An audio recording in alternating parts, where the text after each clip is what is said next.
Hello, मी प्रतीक्षा. आज मी बनवत आहे लाल भोपळ्याचे घारगे.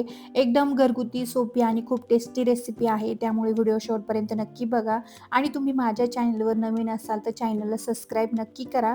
चला तर मग व्हिडिओला सुरुवात करूया. सर्वात आधी मी लाल भोपळा घेतला आहे. साधारण गोल आकाराचा भोपळा होता. मी त्याचे 4 भाग केले आणि त्यातला एक भाग वापरला आहे. अंदाजे तो 250 ते 300 ग्रॅम एवढा असू शकतो. आता मी त्याची साल काढून घेतली आणि आतल्या बिया वगैरे सगळं स्वच्छ काढून घेतलं. छान धुवून घेतल्यानंतर तो मी कुकरमध्ये ठेवला. कुकरमध्ये थोडंसं पाणी घातलं आणि 10 ते 15 मिनिट वाफवून घेतला. आता तुम्ही बघू शकता भोपळा छान वाफून झाला आहे.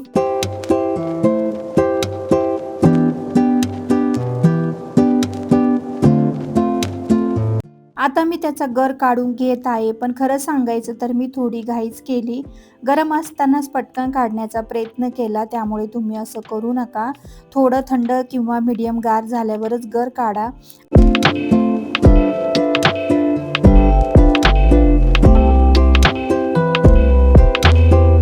आता हा गर मी एका कढईमध्ये टाकला आहे. त्यामध्ये 1 वाटी गूळ घातला. गूळ घातल्यानंतर हे सगळं छान मिक्स करून घेतलं. आता हे मिश्रण सतत हलवत राहायचं. जर भोपळा छान मऊ शिजलेला असता तर फार घोटायची किंवा मिक्स करायची, फिरवायची गरज पडत नाही.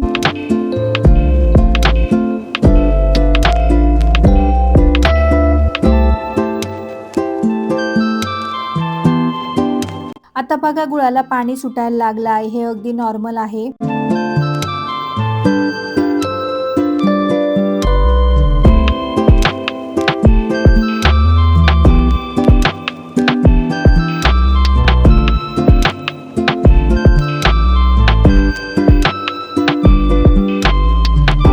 मी हे सतत हलवत राहिले आणि थोडं घट्ट होऊ दिलं. अशा पद्धतीने आपलं लाल भोपळा आणि गुळाचं मिश्रण छान तयार झाले. हे मिश्रण आपण एका बाजूला ठेवून देऊया.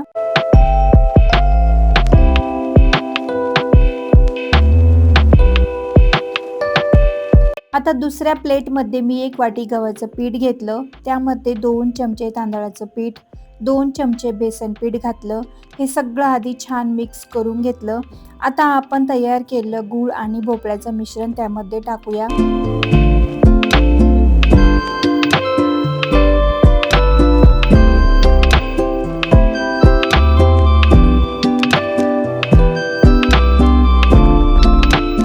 आता आपण तयार केलेलं गूळ आणि भोपळ्याचं मिश्रण त्यामध्ये टाकूया. हे सगळं छान मिक्स करून मी जाडसर पीठ मळून घेते.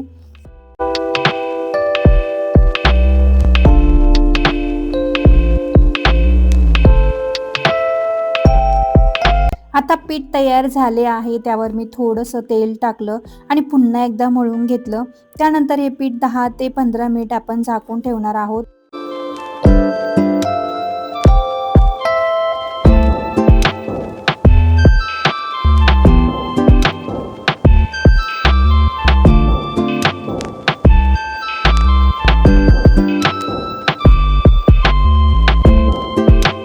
दहा 15 मिनिटांनी बघितले तर पीठ एकदम मऊसर आणि छान झालं. आता मी त्याचे 3 छोटे गोळे करून घेतले.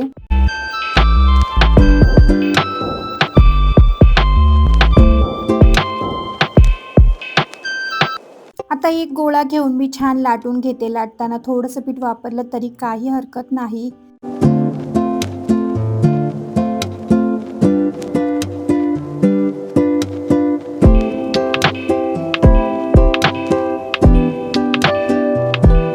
आता मी ग्लासच्या साहाय्याने छोट्या छोट्या पुऱ्या कापून घेते.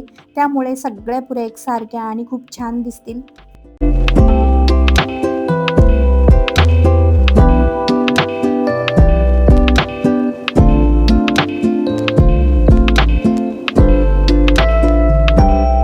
त्यानंतर एका कढईमध्ये तेल गरम करायला ठेवलं. तेल छान गरम झाल्यावर मी त्यामध्ये पुऱ्या तळून घेते.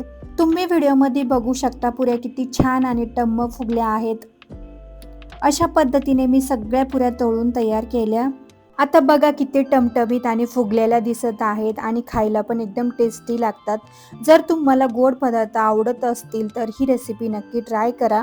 मी ही रेसिपी कमी प्रमाणात केली कारण आमच्या घरी गोड कोणी खात नाही आणि मी सध्या वेट लॉस जर्नीवर आहे, त्यामुळे मी कमी क्वांटिटीमध्येच बनवली. पण तुम्ही हवं असेल तर हे प्रमाण दुप्पट करून जास्त पुऱ्या बनवू शकता आणि ह्या पुऱ्या खूप दिवस टिकतात.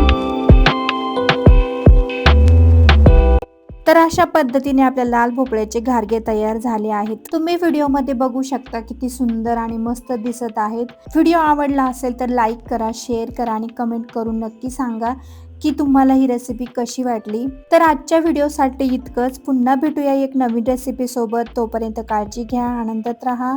बाय आणि टेक केअर.